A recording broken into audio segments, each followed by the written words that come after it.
I should ask you, after all of these years, and since they've gone to their reward, which did you like better, Luella Parsons or Hedda Popper? That's a real good question. Well, you don't have to be, they can only strike you dead.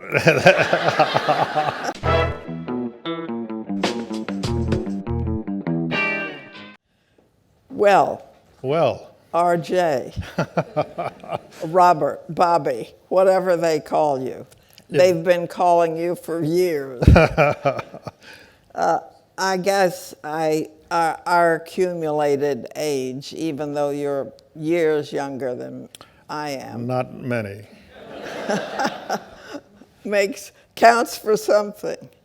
I could do a year on your credits alone, and they are so surprising. So here's something unusual you've done. You had already written your memoirs. Yes. Yes. And this book, you must remember this, deals with life and style over the whole Hollywood spectrum. And it's really a modern history book about something movie fans and think they know all about, but you have to live and study in Los Angeles to get what happened there, just because the sun used to shine all the time. And they started making movies there. And you started as a child, practically. Practically, yeah. I think the greatest thing is that Daryl Zanuck sort of found you because you were making a small appearance as a soldier in the Jane Froman story. With a song in my heart, yes. And you looked up at Jane Froman in the guise of a great movie star. And you were so empathetic and sympathetic that Zanuck, I guess he signed you to a contract. Well, yeah, he was really responsible for putting me in the film, you know. And I said to him, I said that it's only going to be on, I'm only going to be on the screen for a couple of minutes. I don't have anything to say or anything like that. But he said, what'll happen is the people will walk out of the theater and say, who is that guy? Yeah, well, it's pretty incredible to make an impression that has lasted so long. And you went from being just a silent, sympathetic character to becoming a big star. I don't know anybody else who has made 3 hit television series. You've made that, and how many feature films have you made? I would imagine about 65 or 70, you know.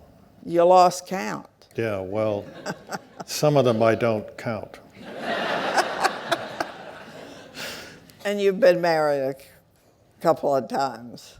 Yes. And the wonderful thing about Jill St. John is she's stuck around for how many years? Oh. She's, between you all, the two of you racked up something incredible. A real love affair, a loving marriage. What, 23 years? 25? 23 years, yeah. It'll be 24 this year.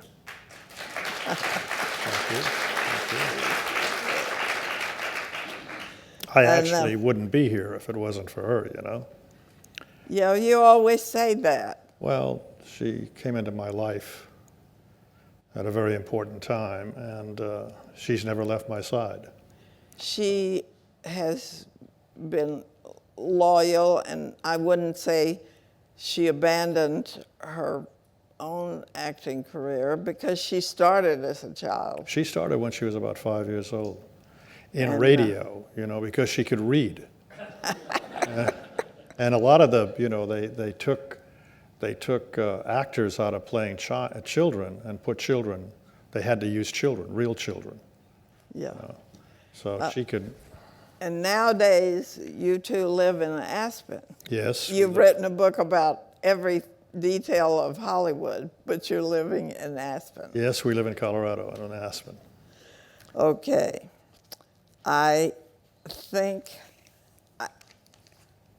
a person interviewing you hardly knows where to go. Well, Well, you're doing pretty well. I mean, we it could seems just like. start, and offhand, I could think that you have had romances which you haven't been secret about with Elizabeth Taylor and Barbara Stanwyck, and I don't know.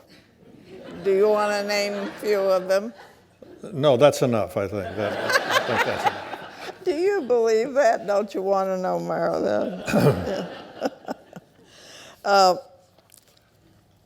RJ, you open this book with probably, I mean, in certain regards, this is a serious book. It's a history. It's history of real estate and business and how Hollywood and LA changed. But you open the book with the funniest chapter I have ever read, which is about participating in the Liza Minnelli David Guest wedding.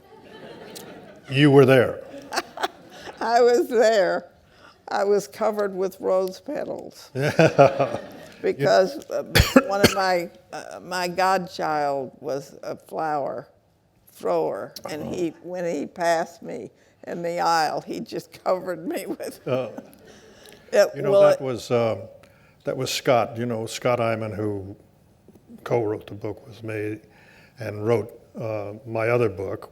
We co-authored Pieces of My Heart.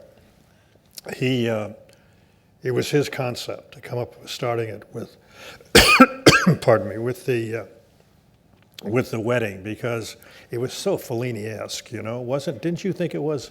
Well, I thought it was one of the greatest nights of my life, and I was thankful ever after that I had said no to being one of the matrons of honor.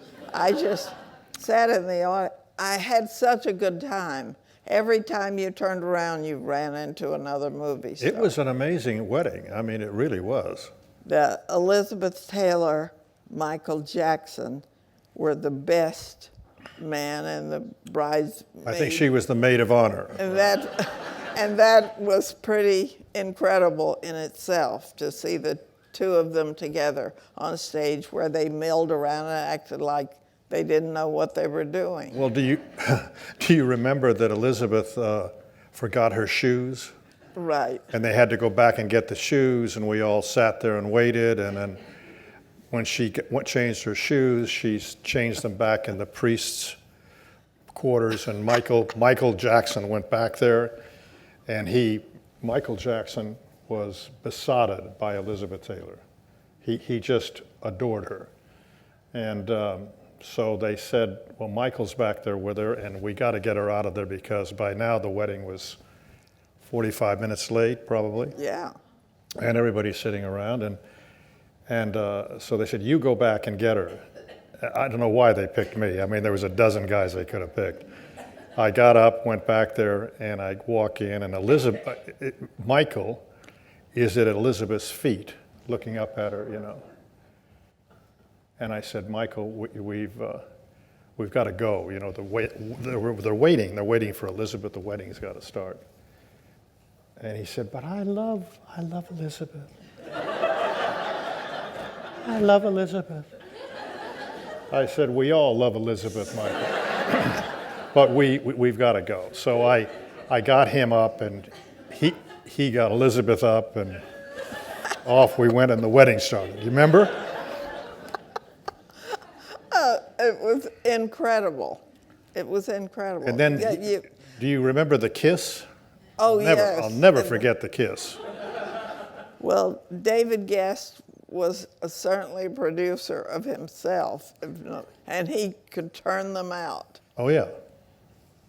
But I mean, everybody knew Michael Jackson and Elizabeth Taylor were going to be there, so they were stunned, and so nobody said no. Yeah, it cleared a pretty big path. Michael Jackson and Elizabeth Taylor, you get it? You know, a lot of people. Well, you should know. She's right in there in the list of.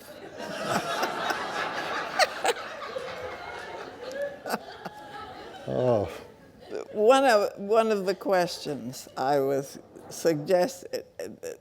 suggested to me was I should ask you, after all of these years, and since they've gone to their reward, which did you like better, Luella Parsons or Hedda Popper?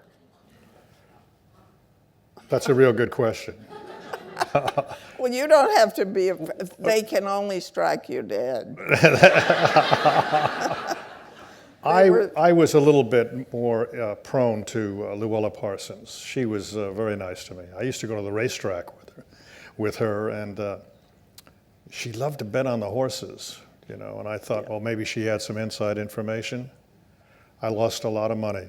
But she was a nice lady, and that was an interesting time, you know, with the two of them.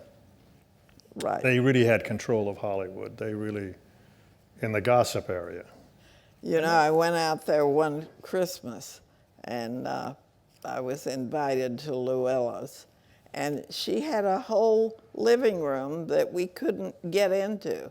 It was just wall-to-wall presents from everybody in the world. And she'd keep them all. Yeah. Yeah. She was great.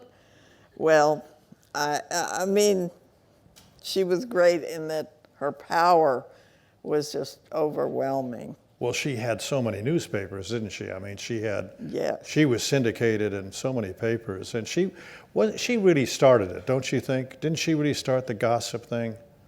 She and Hedda. She did a long time before even movies were also just starting. She was already working as a reporter. Mm-hmm.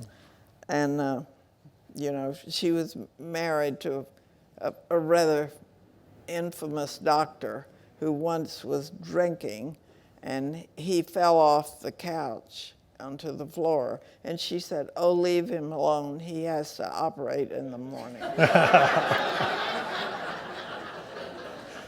Docky Martin, wasn't that his name? Yeah. Yeah. Well, what do you think? Tell us just a little bit about your humble beginnings. They actually weren't. You were. Well, you know, my family moved to California when I was 7 years old. I was born in Detroit, and I went to a military school where Irving Thalberg Jr. went, and a lot of the sons of actors went there. And my father belonged to the Bel Air Country Club, and there were a lot of movie stars at the Bel Air Country Club.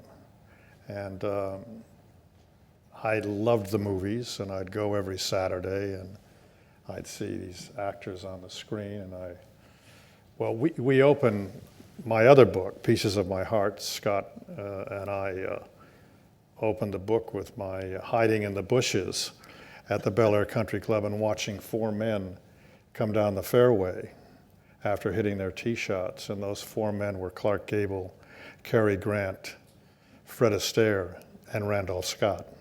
Boy, you had some real models. Yeah, I saw them, Liz, and I thought, oh, if I could be one of them, that would be great. And look what happened.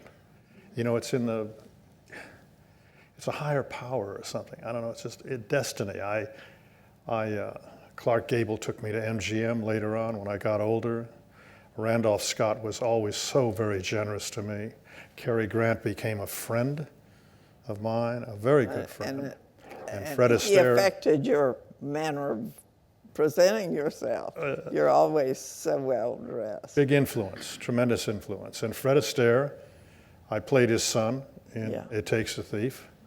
And didn't Spencer Tracy, after the Jane Froman Yeah, burst. he Didn't he put you in a movie? yes, he asked me to play his son in a picture called Broken Lance, and that's when I met Spencer Tracy. And Do he, you think there's anyone famous in moviedom that you didn't meet? well, I tried to meet them all. You did. I've met some wonderful people, and I was very fortunate to meet some really, really great people. I'm thinking, I always, I didn't like the recent Titanic, but because I remember Titanic with Clifton Webb and Barbara Stanwyck and you, and I thought that was just one of the greatest movies That ever was a nice made. picture. Yeah, that was a nice film. And That was a big break for me too, big one. Yeah. did you and Barbara Stanwyck sort of play down your romantic interest Yes, we in did. private? Because she was twice your age, wasn't she? About 44, 45. She was 44 and I was 22. Oh, I think it's a great combination. Well, I thought it was the best. I just thought she was the most marvelous woman, and she was so great to me. And to have a romance with an older woman was It didn't hurt you a bit. it changed my whole life. It really did.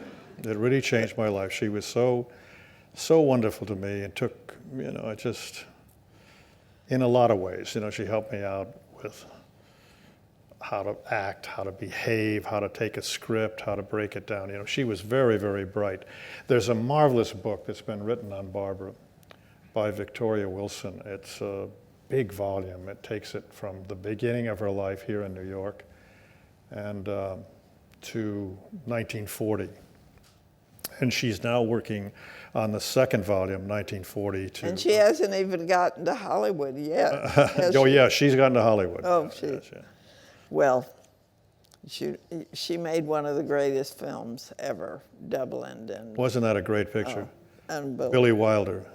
I read the other day that Bogdanovich said to Spencer Tracy, "Don't you ever get tired of just playing Spencer Tracy?" And Spencer Tracy said, "Well, who else would I play?" That's all I am. Of course, that was just modesty. He was the most wonderful actor. He made it all look so simple. Yeah. And he just took everything out of the way, took everything off of him and addressed the character. And he made some really such lasting pictures, that really hold up. He was a very special man. He was so great to me, Liz. Yeah. I did that picture. And he wasn't to everybody.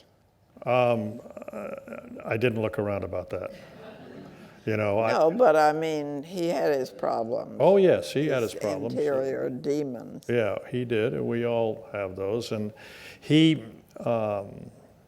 asked for me to be in a picture called The Mountain with him that was made at Paramount, and he gave me co-star billing above the title. Wow. Yeah, and so it was Spencer Tracy and Robert Wagner in The Mountain, and it really took me out of being homogenized with a lot of Just other a good-looking yeah. young guy. Yeah, because there were so many of them around. One of the things that I talk about in the book is the contract system. Where every studio had young actors under contract. Universal might have had 25, Fox had 25, Metro had 50, Columbia had 20. And there were all of these young actors in Hollywood in the late 40s who were trying to get into the movies, try to become involved and become actors in the movies. I mean, it was a thing because you could be part of royalty because that was what it was. It would be hard for you probably to answer this. You knew and worked with so many beautiful women, talented or just beautiful and sexy. Of all of them, well, I just noticed in your material here that you worked with Audrey Hepburn, Yes. And she was just one. And who was the most beautiful actress? And don't say Jill St. John, because I've already voted for her. You're going to get me in so much trouble. I'm not. Well,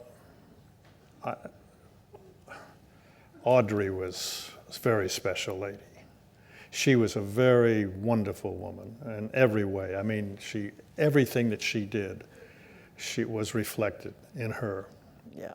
Her flowers, her house, her furniture, her clothes. She was just such a special, unusual lady, and she had great humor, and I had a lot of fun with her. I loved working. I loved working with Sophia Loren. I liked her so much. Oh, yes. Here you are with her on the front cover of your book. Well, that picture. How did she get there? I mean, boy, she had some competition, considering who you've acted with. Well, she was that. I was at a party at Romanoff's, I believe it was, and she had just done the picture with Clifton Webb, Boy on a Dolphin, and that was the picture that brought her to America. She was in and that was the party, and I just happened to be behind her and sat her down. I had met her before, but she asked me to kind of escort her to the party, you know. And I would have liked to have done more than escort her, but, you know, well, you can't get around you to laugh? all of us. Do you ever realize that how familiar you are in certain ways to a really ongoing public? You have one of the most recognizable speaking voices of anybody.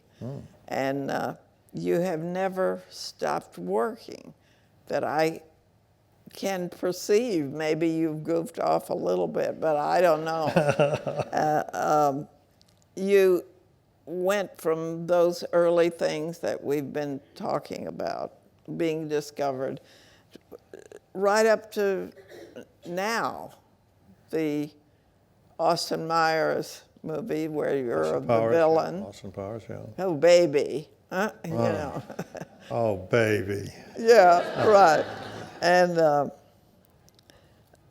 And you were I thought you were just wonderful in 2.5 Men. Thank you. When you fell in love with my friend Holland Taylor and decided to marry her on the show, and they wouldn't let you.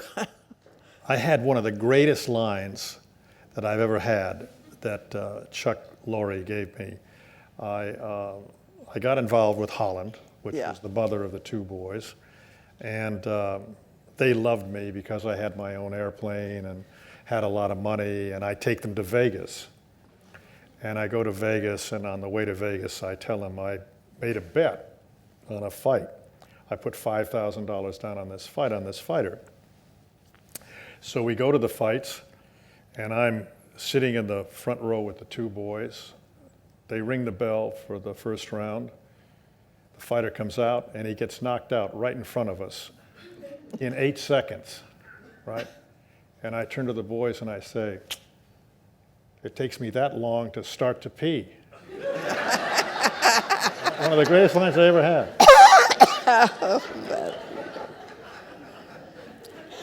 Well, are you are you seriously as much of a historian as this book displays? I mean, this is a really important book, if we can say any modern history that's ongoing is still effective. You know, Scott Hyman is really so knowledgeable about Hollywood, and he knows the background of it, and he's written so many books about it. He wrote the book on Louis B. Mayer. L.B. Mayer, C.B. DeMille, John Ford, Ernst Lubitsch, Sight and Sound. He loves the movies. He just finished the book on John Wayne, which is coming out. And when we started to talk about this, we started to do the research, you know? And I was around a lot of it, and a lot of it is way before my time.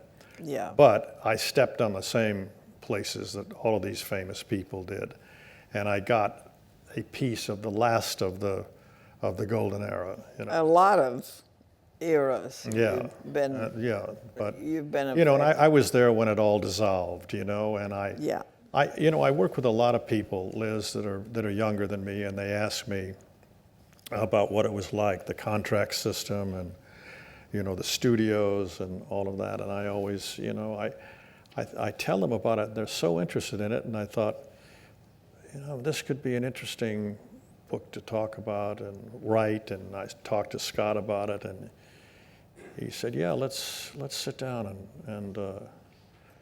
Well, what happens is, in the book, as the history of Hollywood, we'll just say Hollywood, but that's one little part of it.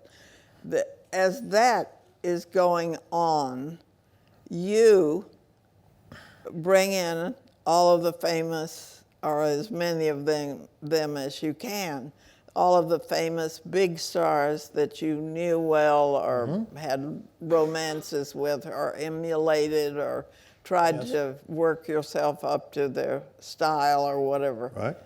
And that just makes the book irresistible. Oh. I feel those as just a plain old movie fan. It's the kind of stuff I can never get enough of. Well, I'm so glad to hear you say that. Well, I can never. Well, we get love doing it, you know, and it was kind of hard for us to let it go, you know, because there were other areas that we had worked on and developed, but we hit on the high spots. And you know, Liz, I turned around one day and it was gone. You know, those places are all gone. Right. And that's not such a long time ago. No, I feel that way too. You know, and if I go back or I'm watching something on television and I can't keep the new names in my head long enough. I have to have younger people working for me who know who they are. I know it's just a different time, and there's a lot of things that are very positive about it, but there was also a lot of things that were very positive about the era that I'm talking about. This is not a book on grievance, you know. It's not about that. It's just my take on what I saw, and it was the most thrilling time of my life, and if the people that are reading the book can have a little bit of a thrill themselves. Live vicariously. Yeah, well, we all live vicariously through the movies, don't you think? I do. And I try not to drag my old fogeydom too far behind me, and I try to meet new people. But I still, you know, the movies have changed so much. And I was just thinking, do you remember the 50s and CinemaScope and all of that? When a lot of people thought that was Hollywood's greatest, and others didn't. They thought it was the beginning of the end.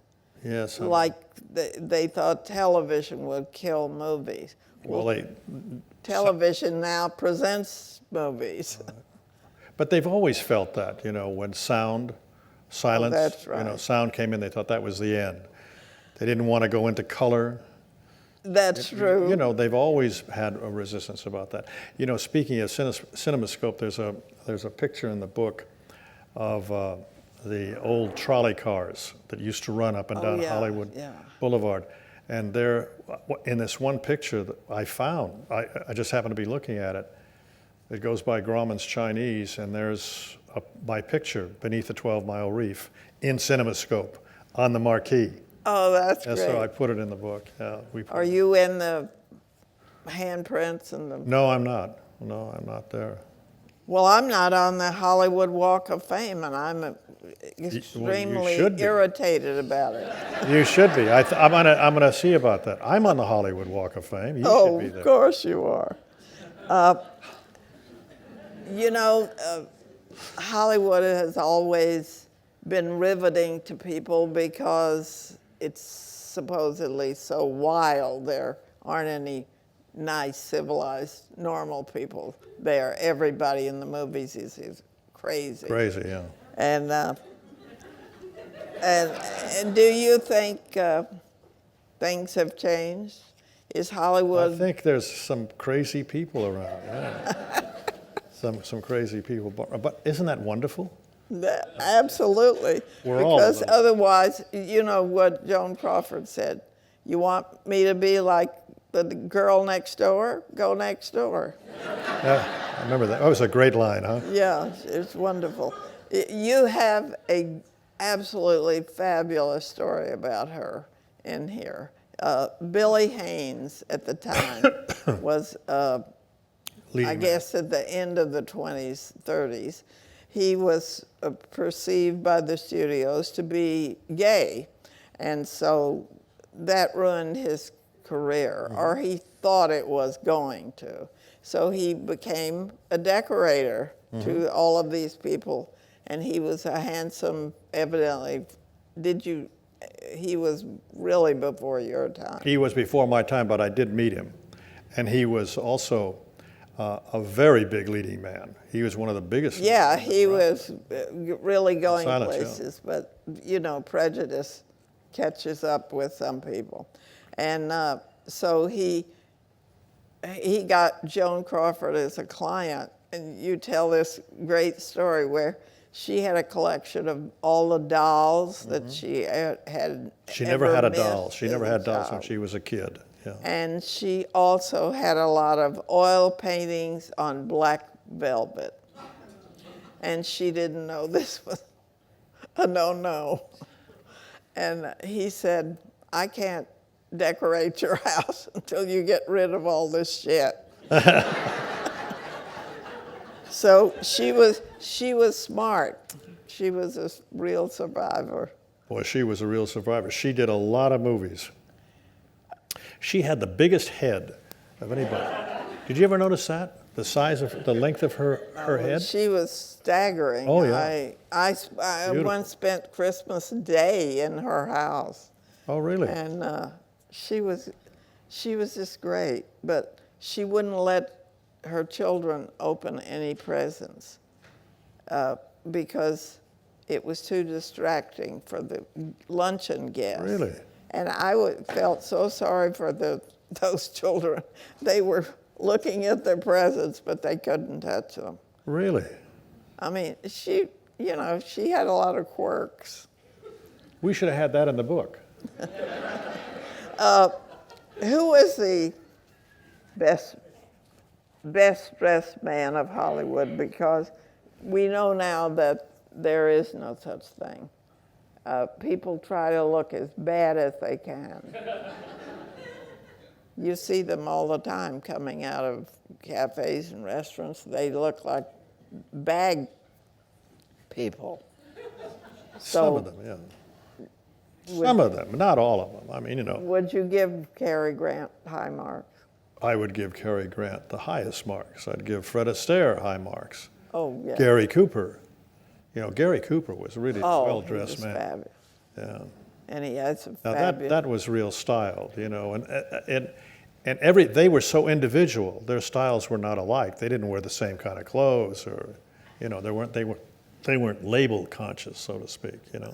I was thinking, I often watch Saturday Night Live, and I find large sections of it while people are rolling around on the floor laughing. I don't get it.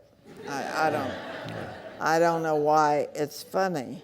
And I think it's just the difference that people who were imitators, and they could imitate these stars. They could talk like Jimmy Stewart or, you know, John Wayne.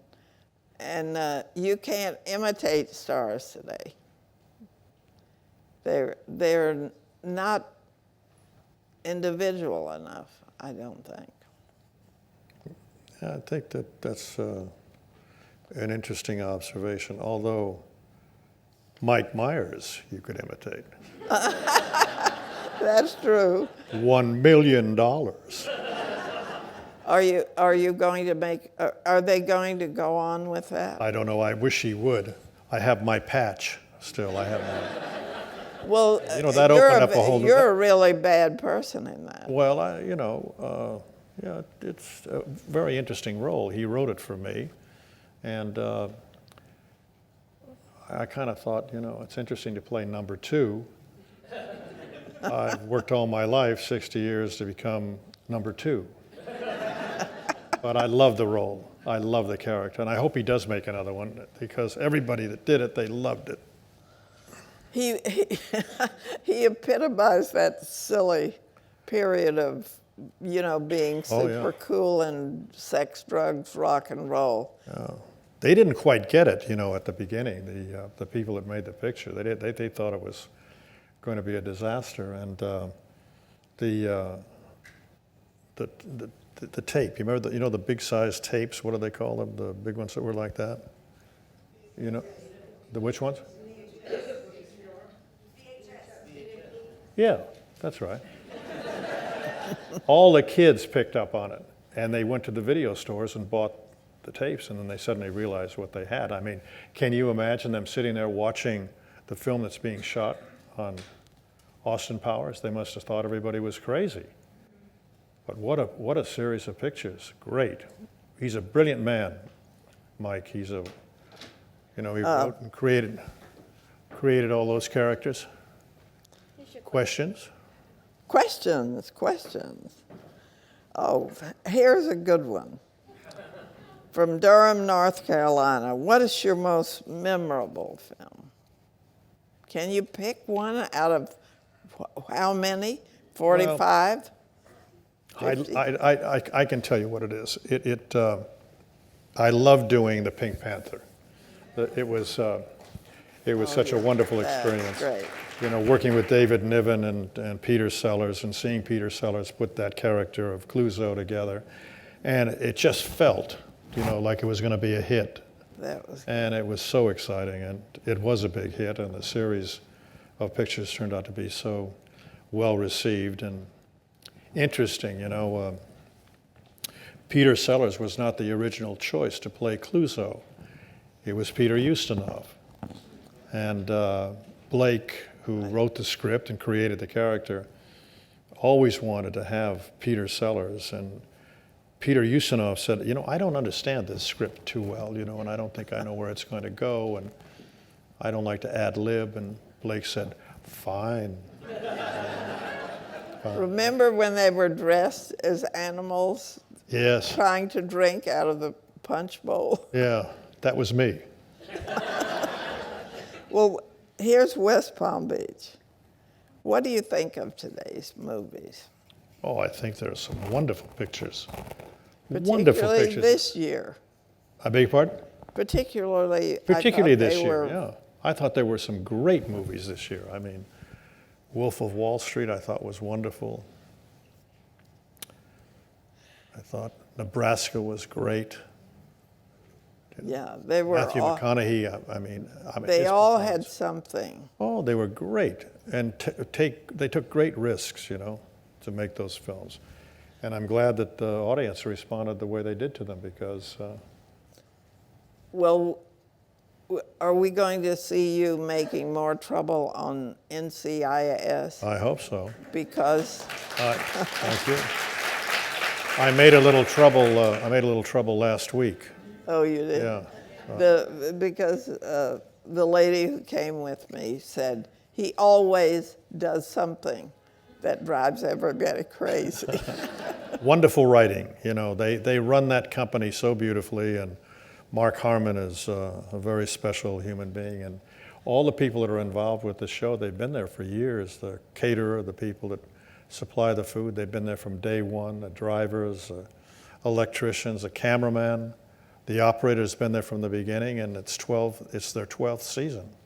Yeah, and he's a downright, upright, mystifying kind of private character, Mark Harmon. Oh, yes. But in private life, he's also kind of playing himself, I think. Yeah, He's very, very good. I don't know. And Michael Weatherly, I play his father, my illegitimate son. I love him. It's a very easy role to play. They write it beautifully for me, and I love my son. RJ, we have a question here. Will you talk just a little bit about your first wife? About Natalie. About Natalie. And you showed me yesterday a picture of the most ravishing child I think I've ever seen. Yeah. From Natalie's daughter, Natasha. We have a granddaughter, and she's just adorable. I wish we beautiful? could show her picture, but my daughter named her Clover after Inside Daisy Clover, which was a picture that Natalie made.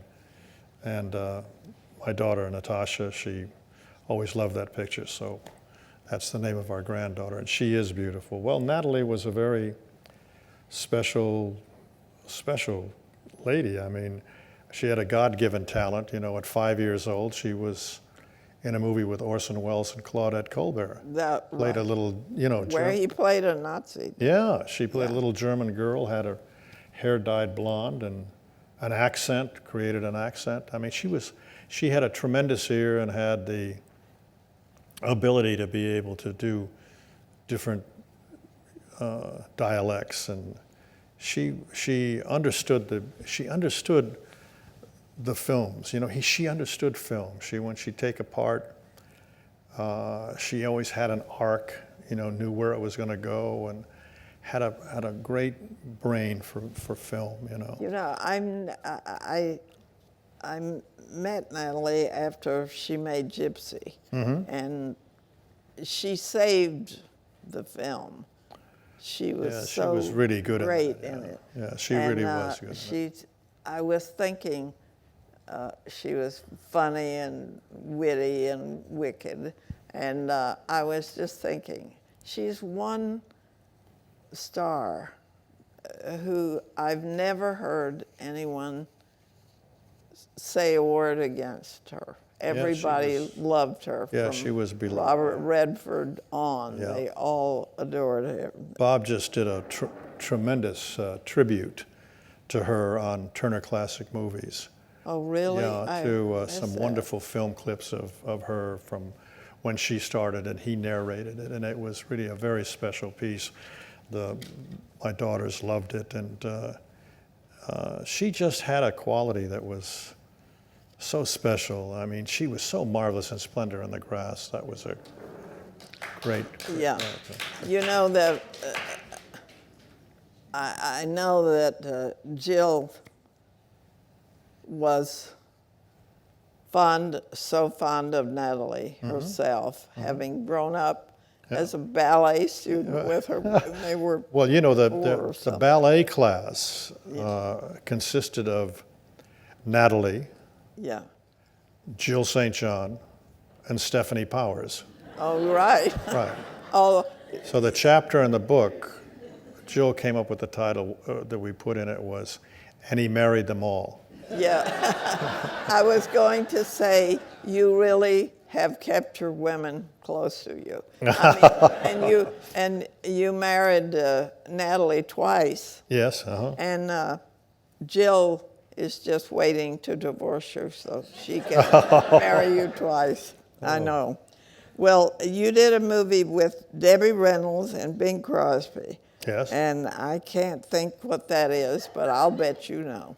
It was called Say One For Me. Oh, yeah. I danced and Right. sang in that movie. I never danced and sang in another movie after that. But it was thrilling to be able to sing with Bing Crosby, I must tell you. That was a thing. That's when I met Jill, by the way. Do you know Oh, Jill? really? Yeah, Jill was making a picture next door with Clifton Webb. And she came over on the stage, and she was like 16 years old. And I met her, and there were some pictures taken. And she was beautiful and cute, great. Well, thank you, Bill Williams, for the And so let me tell you the end of this. Oh, So, I'm sorry. I'm sorry. I just want to tell you. So when Jill and I started going together, we went to her mother's house.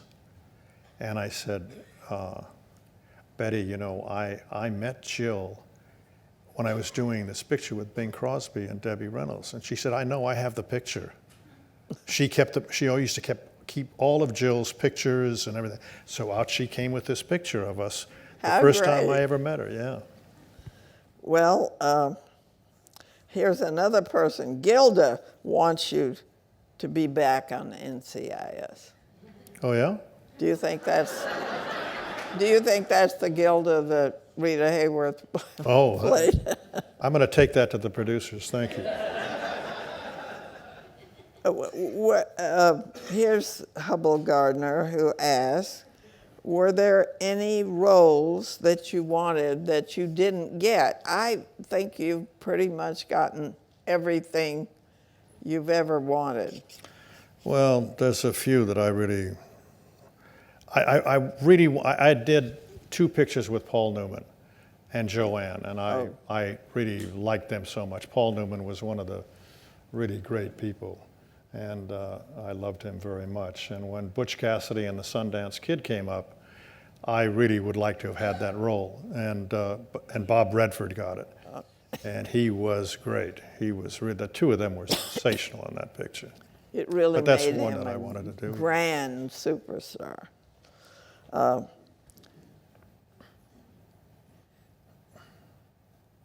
Heart to Heart. Mm-hmm. That was so wonderful. Oh, thank you. I would like to see all of that again. And have any of your grandchildren taught you how to twerk? That's a question. That's a good one. No, they haven't. That's a person in the audience who. You think I could I'll do bet that? they know how to twerk. Do you think I could do that? I think you could do anything you put your mind to. Oh, thank you. RJ, who is the star that astounds you today? Is the most interesting actress? Because Actress? yes, because we already know that you have admired a lot of men, but you failed to romance any of them. But there are very few women you missed. Are you asking me about an actor now? I'm asking you, who's the most interesting actress to you today? Jesus, there's a lot of them. Could you pick one? There's a lot of them. I think that Julia Roberts is interesting, you know. There's so many good actresses that are around, you know. Obviously, Meryl Streep, she's unbelievable. I don't know, there's kind of hard to determine. There's so many good ones, you know. What do you think? You got Well, any I favorite? think Meryl is just She's incredible. Yeah.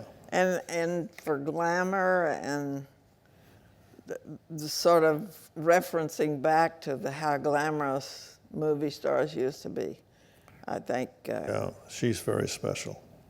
Very. Cameron Diaz and Yeah. Nicole Kidman in those Dior perfume ads, they're like little movies, you know, and these women And are staggering. they're such good actresses, those Yeah. women. With your angelic face and your very positive, nice, great guy reputation, you played a killer in A Kiss Before Dying. Mm-hmm. What are your memories of that? Well, I pushed Joanne Woodward off of a building in Tucson. I love doing that character. Joanne was sensational. It was, I think, her second movie, and that was a character that I really enjoyed playing. It was an interesting character for me, and something that I had never done before, and I thought, I'll give that a shot. And I got some good reaction out of that at that time. Everybody usually wants what, they can't get.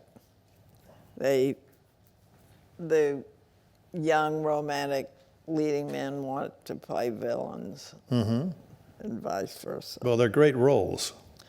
And how do you stay so young and cool? Mike wants to know this. Oh, yes. I guess you should meet Mike after the Thank you, Mike. talk Appreciate that. and show him how cool you are. Well, I've got 3 daughters, and they keep me going pretty good.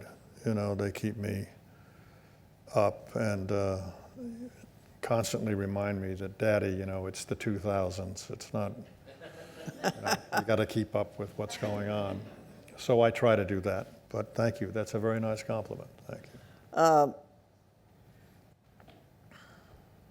Do you think it was better back in the old days that Hollywood itself was more, we won't say that movies were better, but sometimes I think they were, and then sometimes I see something incredible and Well, in some ways, I think it was better then, and in some ways, I think a lot of things have happened to make it progress. I mean, technology has been a great influence in Hollywood these days. I think that in the older days, they were more interested in content, I felt, and the people that had the studios, they were their films. They put their names on it. They were proud of what they did. Now it's very hard to find, a name on a picture. It's usually a company that's produced it, and they're interested in very much in the profit side, and the influence of corporate activity has influenced the business a lot, the end of the studio era ended a certain kind of control on actors. They couldn't misbehave too badly, or Louis B. Mayer would spank them or something. But there's more freedom in that manners and mores and the internet and technical advances where they can make you see anything on the screen that you can't imagine how they did it. I guess we shouldn't say it was better then, because life changes. It does, very much. We have to go with it. I don't think it's ever changed as rapidly as it has in the last, say, 25 years with the advent of technology. I mean, I don't think you could, 2 years ago, thought that you could take a picture on a telephone and send it to somebody and they'd have it in 5 seconds. I mean, that didn't like you were carrying that picture that you showed me on your phone. Yeah, but I could send that to you. Of that little blonde girl. Yeah, but I would have never seen it probably, because it would have been too much trouble for you to mail me the picture. Do you still write letters? Yes, I do, yeah. You're really antediluvian, aren't you? I do write notes, yeah. I do write notes and write letters.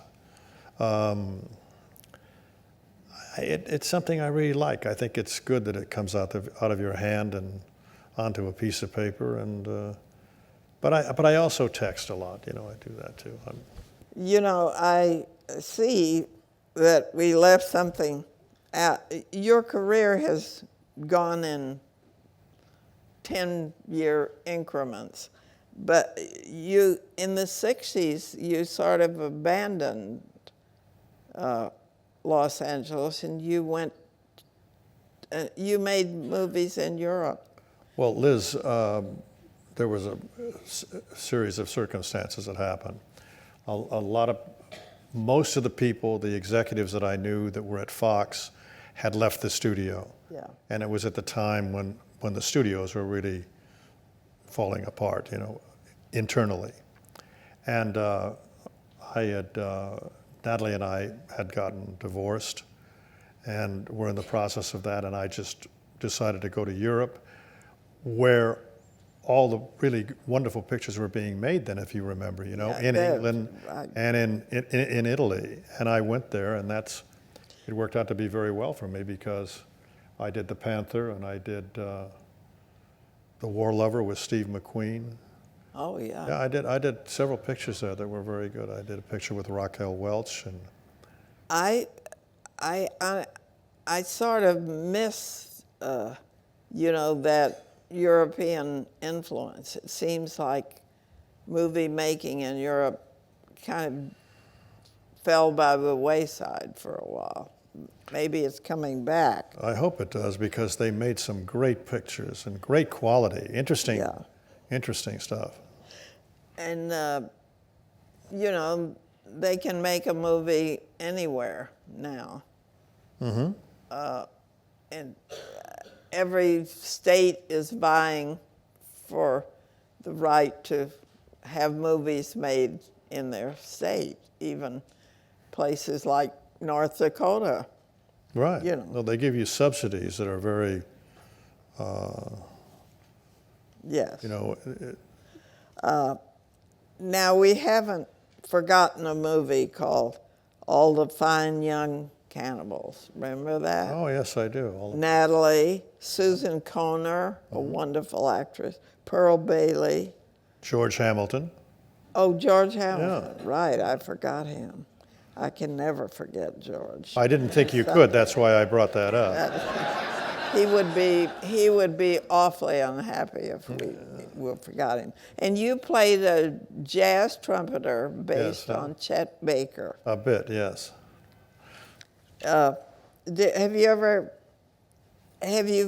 you feel you've missed anything by not playing Shakespeare?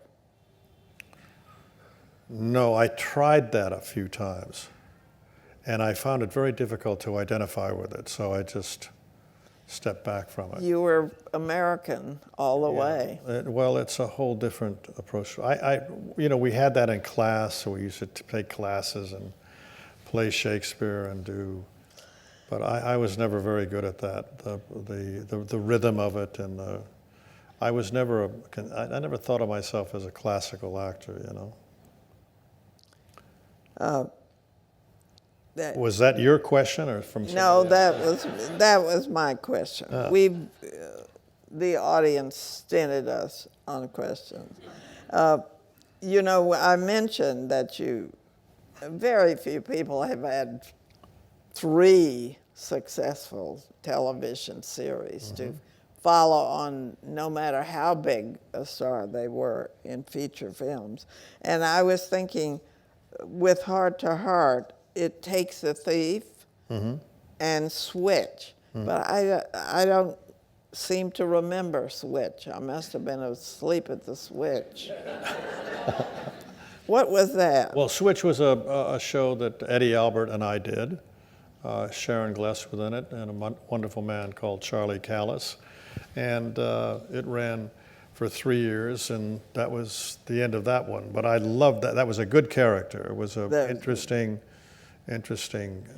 For a moment there, when I first came to New York right before 1950, I was so dazzled by New York after living and growing up in Texas, and that I missed the early days of television. I would start to turn on the television set, and then I'd run out on the street because life in New York was happening out there, you know. Better than on the screen. Have you lived a lot of other places beside in Los Angeles? Well, I lived in New York. I lived in New York for a while, for almost a year. I lived in Rome for 3 years, and I've had the opportunity to travel quite a bit, Liz, and I've been very fortunate to be able to do that. You are just a talented, good-looking, wonderful guy, in my opinion. Oh. And I have known a lot of movie stars. So it's a great pleasure to be with you. And I really urge people to read this book. Oh my God, Hollywood has changed so much since I started going there in the heyday of Rock Hudson. Well, I think that Scott was able to catch this the way it really was, and it was my take on it, and it was, as I told you, that it was the most thrilling time of my life. And if people that read it can get a thrill out of it, that'll be wonderful for me. Okay. Anybody in the audience just want to yell out something?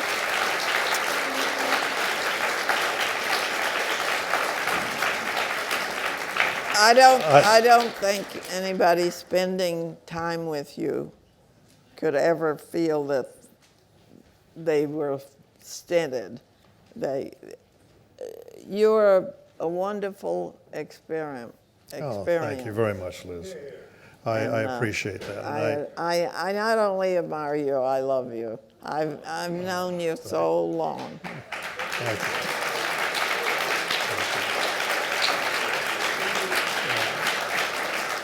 Anybody got anything to say to R.J. Wagner? Oh, That's great. I'd like to say something. Okay.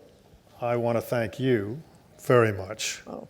for doing this for me, and you're my good luck charm. You know that. You helped me. I'm an antique. Well, no, you're a precious antique, and you helped us launch my first book when we did it at 21. Oh, we had a great time. And it was very successful. Thank you to you, and I appreciate your doing this tonight. And you're a very special lady, and you mean a lot to me. Oh, thank And you. I thank you.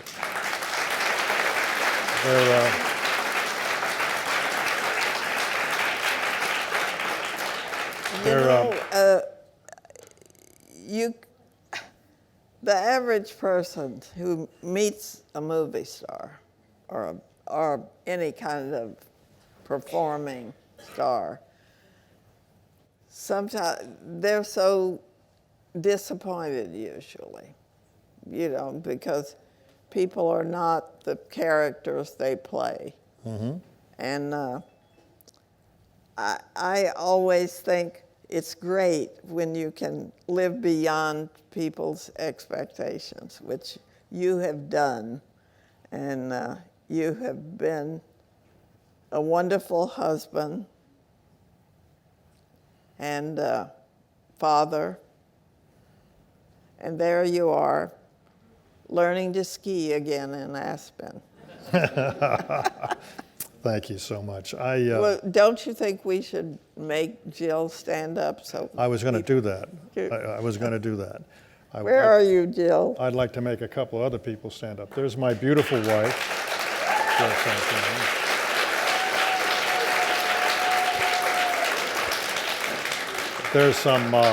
There's some other friends of mine that I'd like to thank Viking very much for putting this together. They've been so wonderful and so supportive for our book, and they couldn't have given us more. Our editor is here tonight, Rick Cott. Where are you? Yeah. Thank you for all your encouragement. My friend Mart Crowley, who was a wonderful playwright and one of the creators of Heart to Heart. He's here. There he is. Where are you, Mart? There you are. And my very dear friend Robert Osborne, Turner Classic Movies, Hey, who has made us all so aware of some of the great films that have been made, and he's a very special person, and nobody can do it better than Robert. It's a great, great show, and you bring so much to all of us, and I'm one of the people that are very indebted to you. And my esteemed co-author is here tonight, a man that I have great affection for and made this book really possible, is here, Scott Iman. Where are you, Scott? Scott, I want to see you. A modern historian. And the man who helped us put it all together, our literary agent, Mort Janklow, is here. Please, Mort. Thank you so much. I once went to Egypt with Robert Wagner. You did? I had a great time. He knew more than anyone else. Oh, really? I can believe it. He had been several times before. Well, without Too you. bad you failed as an agent. You only made millions of dollars. Married a beautiful, talented woman. I'll tell you a story about Mort Janklow's wife. She grew up palling around with Rock Hudson. And so we were all in love with Rock Hudson. We didn't know we didn't have a chance. And so I talked about Rock so much that one day somebody gave me a clipboard, and it said Mrs. Rock Hudson on the. I sent that to Linda for one of her birthdays. You've still got it? I want to say a word about the audience. The audiences here are so great. They're so intelligent, appreciative. They know what's what. And they're getting a great show every time they come here. And it doesn't cost $450 like a seat to the Mormon. Well, on behalf of this audience here tonight and all of us at the 92nd Street Y, we'd like to thank the legendary Robert Wagner and Liz Smith for being here tonight.